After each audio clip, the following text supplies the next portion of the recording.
So we are continuing our series called The Parables of Jesus. A parable is a short story that Jesus tells, kind of like a fairy tale, but it gives earthly circumstances that teach us then a heavenly and a spiritual lesson. So there's a particular parable I'll be covering today called the parable of the weeds and the wheat. This will help you if you find this little blue sheet that was handed out when you came in. It says God's weed control on the top, and you just follow along with this as I'm preaching today, the message, and you can fill in some blanks, take it home with you. There's discussion questions. It all helps make God's word a little more sticky and helps you take it home with you. I chuckle when I watch ads on TV that are TV commercials for prescription drugs. And the reason that I chuckle when I watch them is that it typically goes like this, is that there's a prescription drug being advertised, and they'll show on the screen a very positive, peppy person, usually playing in the park with their dog, and they're healthy and mostly healthy and happy, and their dog is healthy and happy too. And while they're showing the sunshine and the balloons and the unicorns and rainbows, there's a narrator who's also speaking in a very positive way. But if you listen closely to what the narrator is saying, he's saying some pretty nasty stuff. Like, if you choose to take Bustiva, your eyes might fall out, your fingernails grow into claws, your inner organs will become rocks, your skin will turn green, and you will cackle like a witch. Right? So they're doing their due diligence and sharing the proven research side effects, right? The risks of taking the drug. All's fair. Powerful drugs sometimes have powerful side effects. That's how it works. But it's just the way that they present it, and it can be funny. There's just such a difference between the two. Jesus does something very similar in this parable today, except there's a few differences. So what Jesus does in this parable today is he's actually warning believers that we live in a wicked world, and there's going to be side effects to you being a believer, being a Christian, and living in a wicked, evil world. There's going to be risks. There's going to be side effects. So listen carefully. But here's what's different about Jesus than pharmaceutical companies. Jesus takes the full responsibility on himself for the side effects. Jesus takes the full responsibility on himself for how hard it might be for you as a Christian, as a believer, as a follower of Jesus, to live in a world that doesn't whole-scale follow Jesus, and there's tension there. And so it's actually very encouraging. You're going to hear the side effects, and they're not just shown on a screen with a peppy, positive person playing with their dog in a park, but Jesus says, I got this. But you need to know that this is going to happen. Now, Jesus is going to do that, and so I need you to understand it's important that as followers of Jesus, we do not do three different things, when it comes to our beliefs not aligning with the beliefs of our neighbors or friends or family. That we do not do these three things when we find that, coworkers or classmates might not appreciate the faith that we have and might actually persecute us for it. Okay? Don't do these three things. Number one, don't hide your faith. Don't stick your head in the sand and think, okay, if I just hide, everything will be okay. See how ridiculous those people look? I like this guy with his legs straight up in the air. This is how, right, you think I'm just going to hide. I'll camouflage my faith. I can just kind of fit in with the culture. Don't do that. That's not why God put you here, left you here on this earth until you get to heaven. Okay, number two, don't isolate from the world. Okay, this is a typical church thing, and shame on us as a church for doing this. We believers build churches, and usually not with the intention, but it happens. Build churches as like fortresses so we can lock the doors on the evil world. We can bombard the evil world with rockets of blame and shame and all kinds of guilt, tell everyone out there how terrible that they are, lock the doors, and think that we're safe inside. And by doing so, we become our own worst enemy. and the church becomes corrupt from the inside, not from the outside.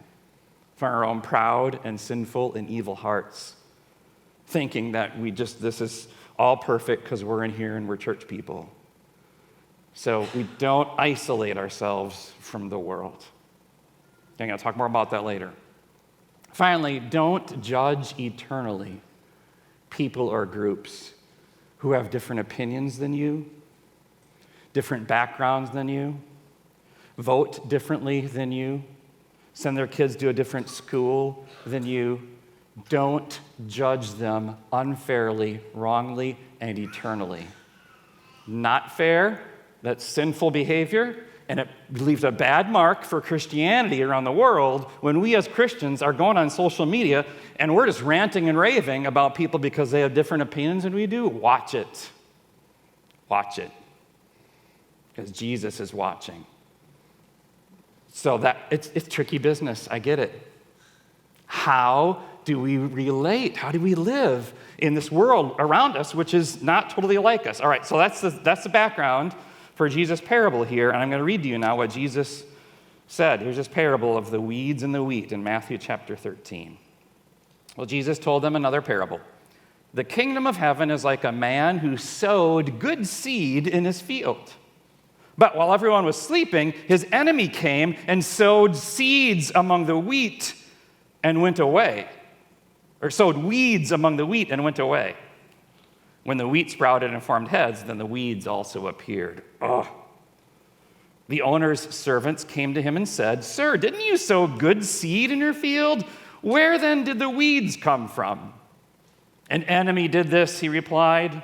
The servants asked him, "Do you want us to go and pull them up?" "No," he answered, "because while you are pulling the weeds, you may uproot the wheat with them.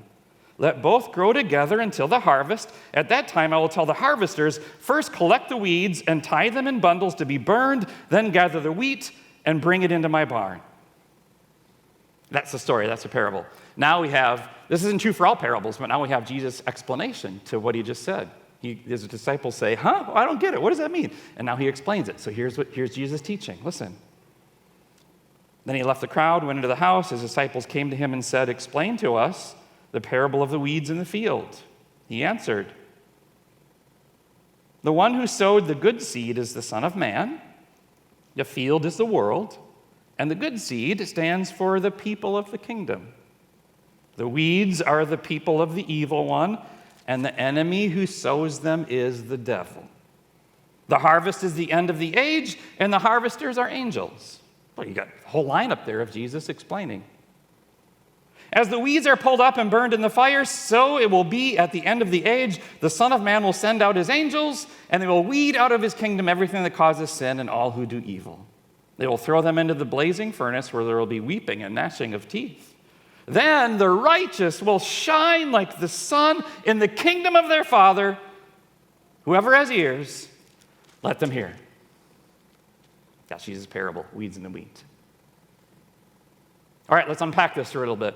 Okay, let's unpack this even more than what Jesus does. So, in Jesus' parable, there's a farmer who sows seeds.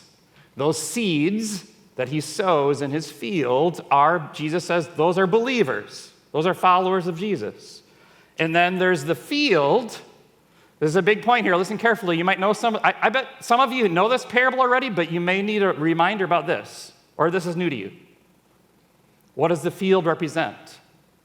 Jesus is sowing his seeds.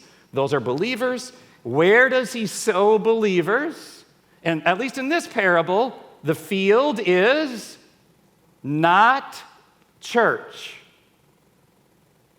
The field is the world. That's a big point. I'm going to hang on that one. We're going to stay there as Jesus explains his parable. Very important. There's weeds in this field then, and the weeds are, Jesus says, unbelievers. How can this happen? If this is God's field, God's in charge here. He's the owner. He's the farmer. How can there be weeds in his field if God is in charge? Jesus explained this, verses 38 and 39. He says, "The weeds are the people of the evil one, and the enemy who sows them is the devil." Devil is real, as real as angels are. Can't see him, but he's real. He was real on Jesus' day. He's real now. And he attacks and he advances against God's kingdom. So listen carefully. Some of you really need to hear this as far as wickedness, pain, injustice, problems, and suffering in your life and around you and all over the world. God does not cause evil. God is not responsible for wickedness. I know your human brain likes to think, well, God is ultimately all-powerful, so he could do anything, and he could snap his fingers and prevent the war between Israel and Hamas. Of course he could. But God also operates in a way that you and I don't understand. And so Jesus says it here. Who is responsible for the evil, for the weeds, for the unbelievers, and for them being around you? Who is responsible for it? God is not. The devil is. So wickedness, unbelief, violence, injustice in our world is not God's work. It is the devil's work. What's God's work? Jesus says it. It's right there. Jesus says what God's work is. The one who sowed the good seed is the Son of Man. The field is the world, and the good seed stands for the people of the kingdom. What's God's work? To plant you. As a follower of Jesus, you want to believe in Jesus, you're a child of God, that's God's work. You are who you are. You are where you are, including being right here today. And you are becoming what you can become by Jesus' good work. He's planting you strategically, purposefully. Jesus plants you. That's what he says right here. He plants you. It does not happen by accident. It even doesn't happen by your choice. It doesn't happen by a lucky break or a streak of bad luck. You are where you are as a follower of Jesus because Jesus puts you there at that time with those people and has divine purposes and plans for you. That's huge. None of it is by accident, including you being here today. He has us all, Jesus, where he wants us to be. Do you know any good gardeners? I kind of think I'm a gardener. I like landscaping, and I like keeping my lawn nice and neat. And I don't know if I'd call myself a gardener. I follow a Pflugerville Gardeners Facebook group that kind of has hints about what to do with plants. And, good gardeners, they know if you plant one seed, when you sow the seed, you plant it a 1/4 inch deep. I'm thinking like carrot seeds. Am I right? Carrot seeds, you don't plant no gardeners in here. I can just say whatever I want about gardening today and no one will catch me. Carrot seeds, I'm pretty sure you plant those only like a 1/4 inch. When you plant them, you're like, there's 2 specks of dirt over that? What in the world? That's how you're supposed to plant carrots. And then a good gardener, so you like beans, little bean seed, you plant those deeper. And so they know this stuff. They know you have to bring your hibiscus in if it becomes 45 degrees at night. And if you don't, it's going to shrivel. And they know, this plant likes sunlight and this doesn't. You know gardeners like that, right? They know that stuff. That's Jesus. For you. He knows exactly if you need more sun or more shade. How deeply to plant you. What plants to plant around you. He knows all that stuff. Jesus, he's a good gardener. And so he plants you to believe and serve and live and grow in his garden, in his field, in the world. Now, how can you be sure of that? I want you to be sure of that. I want you to be sure that you are a believer in Jesus and that he's put you in a place that is good and strategic and purposeful. And you can be by these words right here of what Jesus calls you. He calls you a name here. It's a good name. People of the kingdom. The good seed stands for people of the kingdom. In the original language in the New Testament, there's the language, it's Greek. In that original, this actually says sons of the kingdom. We use the word people so that we know it applies to everybody, which it does, but Jesus The Greek word there means sons. And I think that's a little more powerful, a little more picturesque as what Jesus is trying to get across here for believers.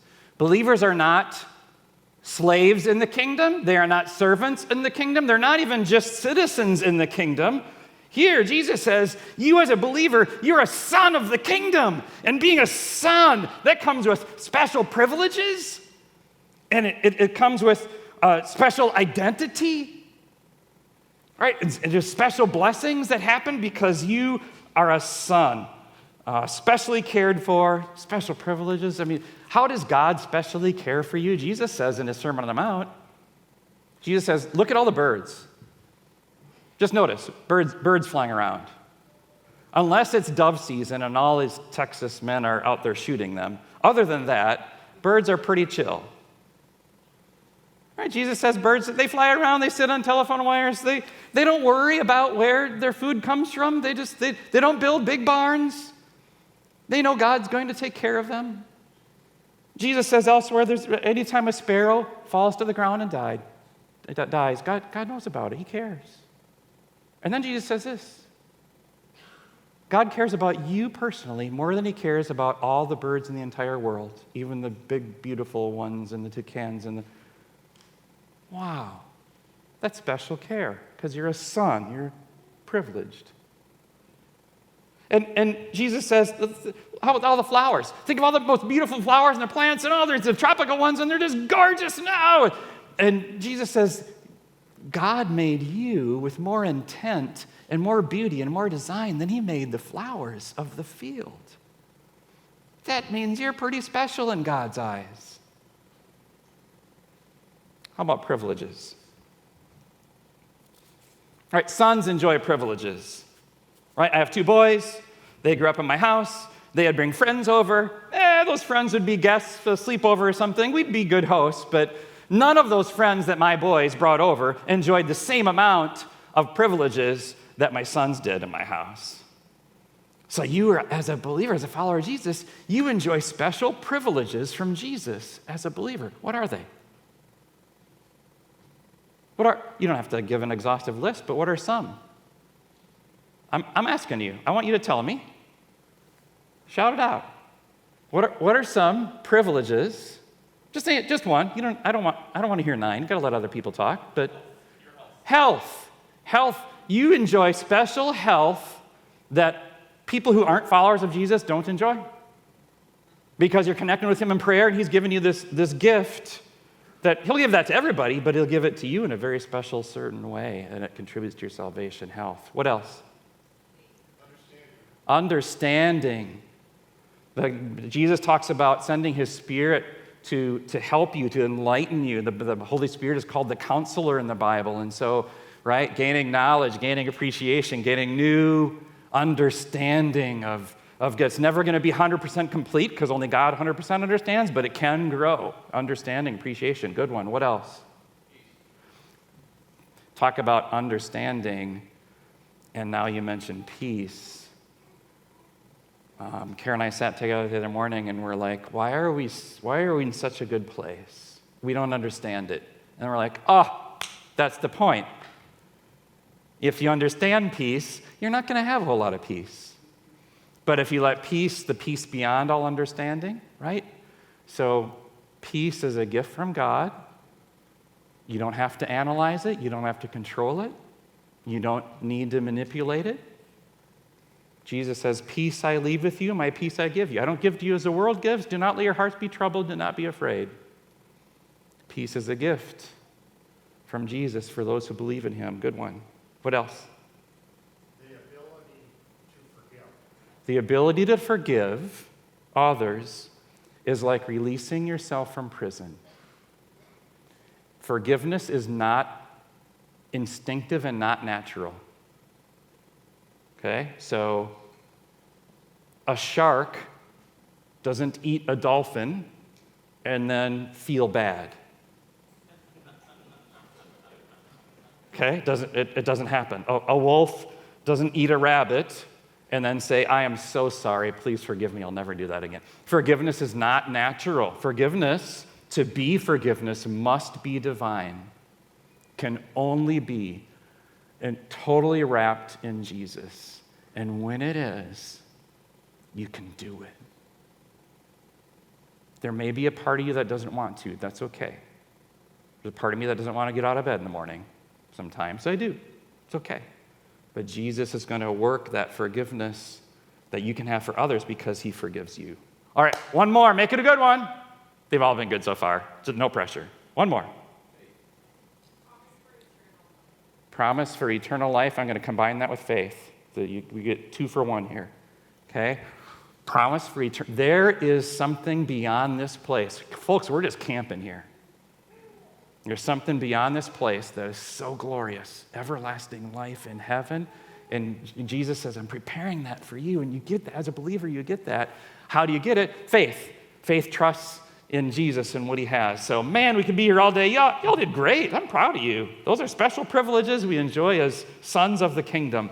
And then I want to talk about identity here. You have a special identity as a follower of Jesus. An identity so secure and so solid that you can get up and look at yourself in the mirror and feel something about yourself that isn't true, and that doesn't shape your identity. Because this Jesus does. Jesus shapes your identity. So repeat after, say what I say. I am a perfectly made child of God, connected to Jesus all the time. That's your identity. No one can take it away unless you want to give it away, but don't do that. All right, special privileges, sons of the kingdom. All right, so where does Jesus do this? Where does Jesus put you so that you're living with all these blessings? Okay, that's important as we unpack this parable. So he wants you to have peace, to be able to forgive, faith, eternal life, health. Where you would think there's got to be this sterile atmosphere somewhere that's totally removed. It's like if you're planting a garden, you plant it in the way back corner of your backyard near the fence so the dogs don't run around it and the neighbors don't overwater it, and it's a protected place. You would think that that's where God gives these blessings to you. He gives them to you in the middle of the field, which is the world. So he wants you living with these blessings as you mix and mingle with unbelievers and people who don't align with your Christian values. That's where he gives you these blessings to live. That's what Jesus is saying here. So the world, not the church, is Jesus' field, and he plants you very carefully and very strategically, and he keeps an eye both on weeds, unbelievers, and on wheat, believers.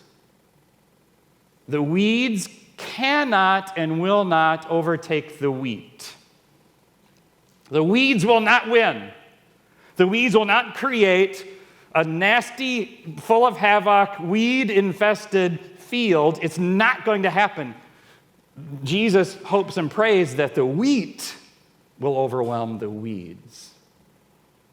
That's why he puts you out there, because he loves you and he wants to give you health and peace, but he also loves Mr. or Mrs. Unbeliever too, and wants them to have what you have.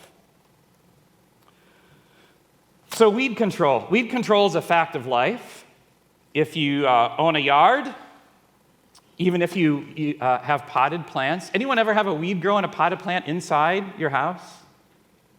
And it happens, right? Crazy. How does that happen? Weeds grow everywhere. So you have to practice weed control. If you have a yard, if you have landscape, your garden, if you have potted plants, they make this awesome, powerful poisonous spray called Roundup. Oh man, Roundup kills stuff, including you, but I'm not going to go there. Roundup, you take this thing full of Roundup and you go around, you spray it, and it's going to kill whatever it touches. Now, this is the fun part of living in a neighborhood and going for walks. I can tell who the rookie yard owners are. These are usually the young guys, and they're just got married and have a family, because you walk around and what do their lawns look like? Like in early summer, their lawns are nice and green except for brown spots here and here and here. You know why? They take Roundup and they spray the weeds in their lawn. And what happens when you spray Roundup? It kills everything, including your lawn.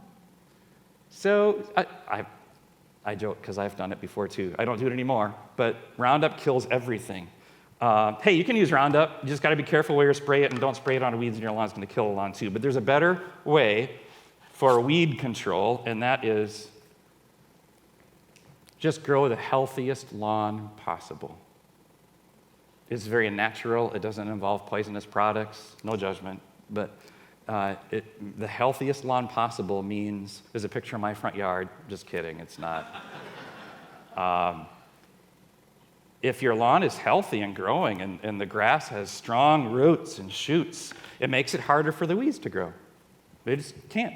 You'll notice this in your yard. If you have kind of some bare spots, more weeds are going to grow in the bare spot. And if you have luscious grass somewhere, fewer weeds are going to grow. And so what we want to do is we want to grow a healthy lawn, and don't use Roundup. Spiritually speaking, what does that mean? In the parable, Jesus says the servants ask the owner, do you want us to pull the weeds up? Right? You want us to pull the weeds up? You want us to go out and pull them up, they say? He answers, no, because while you're pulling the weeds, you may uproot the wheat with them. Let both grow together until the harvest. Now is not the time for isolation. Now is not the time for judgment. Now is the time for interaction. Now is the time for the wheat and the weeds to be together in God's field until the harvest. You know, Jesus shows us that himself. When God sent his son to save, where did he plant him? Behind closed church doors?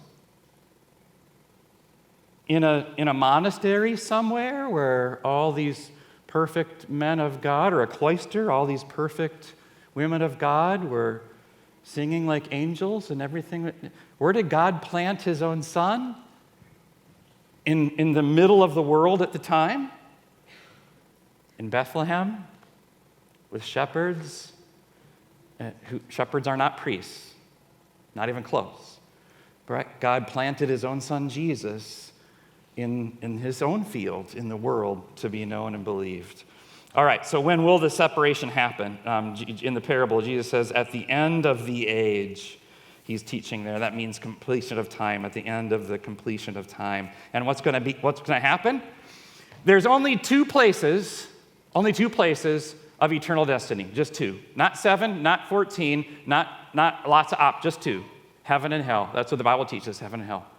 And so here's what Jesus says. The weeds, the unbelievers, are going to be scorched, and the wheat, the believers, will be saved. One will be burned, one will be barned. That's the eternal destiny according to Jesus. And so we do not need to be afraid of that as believers. Don't be afraid of Judgment Day because of what Jesus says here. He says, collect the weeds and tie them in bundles to be burned, then gather the wheat and bring it into my barn. Whose job is it to get you in the right place on Judgment Day? Not yours. Jesus takes responsibility for that, for the side effect of all the chaos and turmoil. Jesus, and he'll send his angels, and he'll get you in the right place on Judgment Day because he's your Savior, and you don't have to worry about it. He takes responsibility. And then what's going to happen? The righteous will shine like the sun in the kingdom of their Father. You will shine. So how about this? Until we get there, until we get to heaven, and there's the field, and we're in a wicked world. How about if we shine right now, knowing how much we will shine later? And how about if, as a church, we make this place not like a library that has all these rules, and we shush people, and they have to keep the rules just the right way, or we kick them? How about if we're more like a launching pad? And this church is a launching pad where we go out and we shine like lights in the community. And how about if we're like just a lively party and we celebrate Jesus, and people know when they come here that the joy of Jesus is in this place? Let's do that as we are wheat among the weeds in the world. And how can you in your own life do that better? I'm going to give you some help right now. Here's our spiritual next step for this week. So go to hegetsus.com. These people are really good. This is a Christian. ministry, but you wouldn't know it looking at the website because they want to connect to people who are skeptical about Jesus, who have had bad experiences with Jesus or with the church. Go there, hegetsus.com, and they have all kinds of articles, all kinds of videos. Find one that works for you, kind of tells your story, and then share it with a friend who needs Jesus. And you'll be amazed at the library of resources there and what they do.